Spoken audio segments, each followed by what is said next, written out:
പാകിസ്ഥാനിൽ നിന്നുള്ള തീവ്രവാദ ആക്രമണങ്ങൾ കാരണം പൊറുതിമുട്ടിയിരിക്കുന്ന ഇന്ത്യ രാജ്യം 2000-ൻ്റെയൊക്കെ തുടക്കമാണ് സമയം. നമ്മുടെ കണ്ടഹാർ വിമാന ഹൈജാക്ക് 1999, 2001 നമ്മുടെ പാർലമെൻറ്റ് അറ്റാക്ക്, പിന്നെ അത് കഴിഞ്ഞ് ബോംബെ അറ്റാക്ക്, അങ്ങനെ തുരുതുരെ ഇന്ത്യ മഹാരാജ്യം പാകിസ്ഥാനിൽ നിന്നുള്ള ടെറർ ഔട്ട്ഫിറ്റുകളുടെ ആക്രമണത്തിനിരയാവുന്നു. അപ്പോൾ ഇതിലെല്ലാം പൊറുതിമുട്ടിയിരിക്കുന്ന നമ്മുടെ രാജ്യവും ഇൻ്റലിജൻസ് ഏജൻസിയും ഒരു തീരുമാനമെടുക്കുന്നു. പാകിസ്ഥാനിലെ ടെററിസ്റ്റ് ഗ്യാങ്ങുകളിലെ അണ്ടർവേൾഡിൻ്റെയും ഡീപ്പ് ലെവലിലേക്ക് ഇൻഫിൽട്രേറ്റ് ചെയ്യാനായിട്ട് ഒരു സ്പൈ അസറ്റിനെ ഇവിടെ നിന്ന് പാകിസ്ഥാനിലേക്ക് അയക്കുക. അങ്ങനെ അവർ ഇന്ത്യയിൽ നിന്നും പാകിസ്ഥാനിലേക്ക് ഒരു സ്പൈ അസറ്റിനെ അയക്കുന്നു. ഈ സ്പൈ അസറ്റ് പാകിസ്ഥാൻ്റെ ഉള്ളിൽ താൻ ബലൂചിസ്ഥാനിൽ നിന്നാണ് വരുന്നത് എന്ന വ്യാജേനെ കയറുന്നു. അവിടെ എത്തിയതിന് ശേഷം ബലൂചിസ്ഥാനുമായി ബന്ധപ്പെട്ട ഒരു അണ്ടർവേൾഡ് പൊളിറ്റിക്കൽ നെക്സസിൻ്റെ അകത്തോട്ട്, ഒരു ഗ്യാങ്ങിൻ്റെ അകത്തോട്ട് കയറാനായിട്ട് ഇവൻ ശ്രമിക്കുന്നു. പിന്നീടുണ്ടാകുന്ന സംഭവ വികാസങ്ങളാണ് ഈ സിനിമയുടെ ഇതിവൃത്തം എന്ന് പറഞ്ഞു കഴിഞ്ഞാൽ. ഈ വരുന്ന സ്പൈയുടെ റോളിൽ വരുന്നത് രൺവീർ സിംഗാണ്. ഹംസ എന്നാണ് ഈ ക്യാരക്ടറിൻ്റെ പേര്. അവിടെ വന്നിട്ട് കയറാൻ ശ്രമിക്കുന്ന ബലൂചിസ്ഥാനിലുള്ള പൊളിറ്റിക്കൽ ഗ്യാങ്, ഒരു അണ്ടർവേൾഡ് ഗ്യാങ് ഉണ്ടല്ലോ, ആ ഗ്യാങ്ങിൻ്റെ ലീഡറാണ് റഹ്മാൻ ദക്കായത്ത്. ആ ക്യാരക്ടർ പ്ലേ ചെയ്തിരിക്കുന്നത് അക്ഷയ് ഖന്നയാണ്.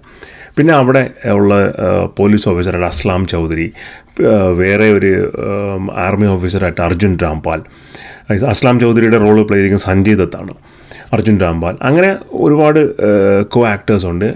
ഇപ്പുറത്തെ സൈഡിൽ അജിത് ഡോവലിനോട് സമാനമായ ക്യാരക്ടർ പ്ലേ ചെയ്തിരിക്കുന്ന മാധവൻ.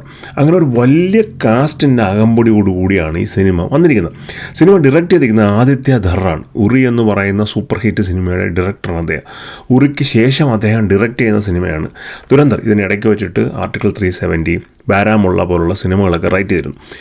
ഈ സിനിമകളെല്ലാം കണ്ടിട്ടുള്ളത് പോലെ തന്നെ ഓഡിയൻസിനെ പിടിച്ചിരുന്ന തരത്തിൽ ക്യാരക്ടേഴ്സിന് ഒരുപാട് ഡെപ്ത് കൊടുത്ത് എഴുതുന്ന ആദിത്യ ധറിൻ്റെ ഒരു സ്റ്റൈൽ തന്നെയാണ് ഈ ദുരന്തറിലും ഉള്ളത്.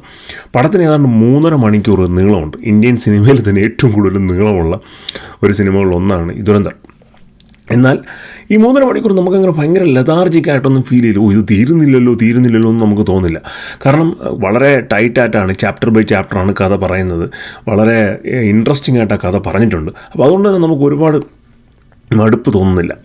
പിന്നെ ചിത്രത്തിൻ്റെ ഒരു പെർഫോമൻസ് സൈഡിലേക്ക് വരുവാണെന്നുണ്ടെങ്കിൽ രൺവീർ സിംഗാണ് ലീഡ് ക്യാരക്ടർ, ബാക്കിയുള്ള ആൾക്കാരൊക്കെ സപ്പോർട്ടിങ് ക്യാരക്ടറായിട്ടൊക്കെ വരുന്നുണ്ട്. പക്ഷെ വളരെ മനോഹരമായിട്ടാണ് ഈ ക്യാരക്ടേഴ്സിൻ്റെയൊക്കെ ആർക്ക് കൊടുത്തിരിക്കുന്നതും ഈ ക്യാരക്ടേഴ്സിനുള്ള ഡയലോഗ് എഴുതിയിരിക്കുന്നതും എല്ലാം തന്നെ. ചില സീനുകളിലൊക്കെ ഈ സപ്പോർട്ടിങ് ക്യാരക്ടേഴ്സിൻ്റെ പെർഫോമൻസ് ലീഡ് ആക്ടറായ രൺവീറിനേക്കാളും മികച്ച് നിൽക്കുന്ന സാഹചര്യങ്ങളുണ്ട്. ചുരുക്കത്തിൽ പറഞ്ഞു കഴിഞ്ഞാൽ ഈ എൻ്റെ സപ്പോർട്ടിങ് ക്യാരക്ടേഴ്സ് എല്ലാ ആക്ടേഴ്സിനെ എടുത്താലും എനിക്ക് തോന്നി ഈ സിനിമയിലെ ഷോ സ്റ്റീൽ ചെയ്തത് ഫുള്ള് അക്ഷയ് ഖന്നയാണ്. ഗംഭീരം പെർഫോമൻസാണ് റഹ്മാൻ ദക്കായത്ത് എന്ന് പറയുന്ന ഒരു ക്യാരക്ടറായിട്ട്. ആ ക്യാരക്ടറിൻ്റെ ഒരു ആർക്ക്, ഒരു ഇമോഷണൽ ബാലൻസ്, അത് നമ്മൾ വിചാരിക്കാത്തൊരു പോർട്രയിൽ അതിന് അക്ഷയ് ഖന്ന കൊടുത്തിട്ടുണ്ട്. നല്ല എക്സ്പ്രഷൻസൊക്കെ ഇട്ട് ചില സീൻസിലൊക്കെ അദ്ദേഹം ഇരിക്കുന്ന ആ പൊസിഷന് പോലും ക്യാരക്ടറിൻ്റെ ഇമോഷൻസുമായിട്ടൊക്കെ കണക്ട് ചെയ്ത് ഭയങ്കര രസമാണത്. അയാളുടെ ക്യാരക്ടർ വാച്ച് ചെയ്തുകൊണ്ടിരിക്കാൻ തന്നെ ഒരു എൻ്റർടൈനിങ് ആണ്. ഇതുതന്നെയാണ് ഈ സിനിമയുടെ ബാക്കിയുള്ള സപ്പോർട്ടിങ് ആക്ടേഴ്സിൻ്റെ കാര്യത്തിലും വരുന്നത്. അതായത് ഈ സിനിമ എൻ്റയർലി അവരാണ് ഷോൾഡർ ചെയ്ത് ക്യാരി ചെയ്തുകൊണ്ട് പോകുന്നത്. എല്ലാവർക്കും ഈക്വൽ ഇമ്പോർട്ടൻസ് കൊടുത്തിട്ടുള്ള നല്ല പെർഫോമൻസ് ഉള്ള ഒരു സ്ക്രിപ്റ്റാണ് പടത്തിൻ്റെത്. പടത്തിൽ കുറച്ച് അനാവശ്യമായിട്ടുള്ള കുറച്ച് സോങ്സും കാര്യങ്ങളൊക്കെ ഉണ്ട്. റൊമാൻറ്റിക് ട്രാക്ക് നല്ലതാണ്, കാരണം കഥയിൽ അത് ആവശ്യമായിട്ട് വരുന്ന സമയമുണ്ട്. പക്ഷേ ആ പാട്ടൊക്കെ അവോയ്ഡ് ചെയ്ത് കുറച്ചും കൂടെ ഒന്ന് ട്രിം ചെയ്യാമായിരുന്നു. പിന്നെ ഈ സ്റ്റൺ കോറിയോഗ്രാഫി കുറച്ചും കൂടെ ബെറ്റർ ആക്കാമായിരുന്നു. കാര്യം സ്റ്റൺ കോറിയോഗ്രാഫിയിലുള്ള പിന്നെ സിനിമാറ്റോഗ്രാഫി ഉണ്ട്, അതത്ര വർക്കൗട്ടായിട്ടില്ല. പല സീക്വൻസുകളും നമ്മൾ ഉദ്ദേശിക്കുന്ന ഒരു ഇമ്പാക്റ്റോടുകൂടി അത് ഓഡിയൻസിലേക്ക് എത്തിയിട്ടില്ല. നല്ല വയലൻസാണ് പടത്തിൻ്റെ 2-3 സീനുകളിലെല്ലാം. പക്ഷേ ഇതൊക്കെ ആണെങ്കിലും ഇതൊന്നും ഒരു കുറവായിട്ട് പറഞ്ഞതല്ല. ഈ അടുത്ത് വന്ന ബോളിവുഡ് സിനിമകളിൽ വൺ ഓഫ് ദ ബെസ്റ്റ് മൂവീസാണ് ദുരന്തർ. ഇതിൻ്റെ ട്രെയിലർ കണ്ടപ്പോൾ എനിക്ക് ഭയങ്കര ഇൻട്രസ്റ്റിംഗ് ആയിരുന്നു. കാരണം ഇത്രയും ക്യാരക്ടേഴ്സിനെ കൊണ്ടുവന്നത് എങ്ങനെ മാനേജ് ചെയ്യും, ഇത്രയും ആ ക്യാരക്ടേഴ്സിന് എങ്ങനെ ഇമ്പോർട്ടൻസ് കൊടുക്കും എന്നുള്ളത്. പക്ഷേ അതൊക്കെ വളരെ നീറ്റായിട്ട് ഹാൻഡിൽ ചെയ്തിട്ടുണ്ട്. നല്ല പെർഫോമൻസ് ഓറിയൻറ്റഡ് ആയിട്ടുള്ളൊരു പടമാണ്. ഇതിൻ്റെ ഒരു 1 ലൈൻ ഞാൻ അത്രയാണ് പറഞ്ഞെങ്കിലും ഒരുപാട് സംഭവങ്ങൾ ഈ 3.5 hours പടത്തിൽ നടക്കുന്നുണ്ട്. ഇന്ന് നമുക്ക് വളരെ എൻജോയിങ് ആയിട്ട് കാണുകയും ചെയ്യാം. ശരിക്കും നടന്ന സംഭവങ്ങളെ ബേസ് ചെയ്തിട്ടാണ് ഈ പടം നടക്കുന്നത്. പാകിസ്ഥാനിൽ കറാച്ചിയിലുള്ള ലയാറി എന്ന് പറയുന്ന ഒരു പ്രദേശമുണ്ട്, അവിടെയാണ് ഈ കഥ നടക്കുന്നത്. 2012 ശരിക്കും ഈ ഓപ്പറേഷൻ ലയാറി എന്ന് പറഞ്ഞൊരു ഓപ്പറേഷനിലൂടെ പാകിസ്ഥാൻ ഗവൺമെൻറ് തന്നെ അവിടെയുള്ള ക്രിമിനൽ ഗാങ്സിനെല്ലാം വകവരുത്തിയിരുന്നു. അതെല്ലാം ഇനി ഈ സിനിമയുടെ സെക്കൻഡ് പാർട്ടിലാണ്. സോ ഇതിനൊരു സെക്കൻഡ് പാർട്ട് മാർച്ച് 2026 റിലീസാവുന്നുണ്ട്. ഇത് ഈ പടത്തിന് ഈ പടം എവിടെയാണോ നിന്നത് അവിടെ നിന്ന് ആണ് അടുത്ത് തുടങ്ങുന്നത്. ആ പടത്തിൽ എനിക്ക് തോന്നുന്നു രൺവീർ സിംഗിനാണ് കൂടുതൽ റോളെന്നാണ് തോന്നുന്നത്. കാരണം ട്രെയിലറിലെല്ലാം രൺവീർ സിംഗ് ആയിരുന്നു പ്രൊജക്റ്റ് ചെയ്ത് നിൽക്കുന്നത്.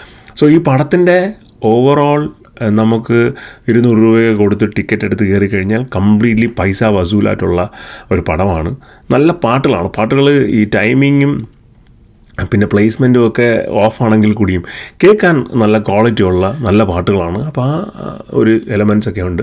ഓവറോൾ ഒരു ഗംഭീരം പടമാണ്. തിയേറ്ററിൽ പോയിരുന്ന് നമുക്ക് കണ്ട് തീർത്തും എൻജോയ് ചെയ്യാൻ പറ്റുന്ന ഒരു സിനിമയാണ്. ഒരു സ്പൈ ത്രില്ലർ ജോണറിൽ വരുന്ന എല്ലാ എലമെൻറ്റ്സും ക്ലീനായിട്ട് പടത്തിൽ മെയിൻറ്റെയിൻ ചെയ്തിട്ടുണ്ട്. ശരിക്കുമുള്ള സംഭവങ്ങളെ ബേസ് ചെയ്ത് പറയുന്നു എന്നുള്ളത് കൊണ്ട് തന്നെ നമുക്ക് ശരിക്കും ഇത് നടന്നിട്ടുണ്ടോ ഇല്ലയോ എന്നുള്ളൊരു കൺഫ്യൂഷൻ ഓഡിയൻസിൽ മെയിൻറ്റെയിൻ ചെയ്യാനും ആദിത്യ സാധിക്കുന്നുണ്ട്. അപ്പോൾ എന്തായാലും നിങ്ങൾ തിയേറ്ററിൽ തന്നെ പോയി ചിത്രം കാണുക. കണ്ടതിന് ശേഷം നിങ്ങളുടെ ഫീഡ്ബാക്ക്സ് കമൻസിലൂടെ പറയുക. വീഡിയോസ് ഇഷ്ടപ്പെടുന്നുണ്ടെങ്കിൽ ലൈക്ക് ചെയ്യുക, ഷെയർ ചെയ്യുക, സബ്സ്ക്രൈബ് ചെയ്യുക. അപ്പോൾ മറ്റൊരു വീഡിയോ ആയിരിക്കും. ബൈ.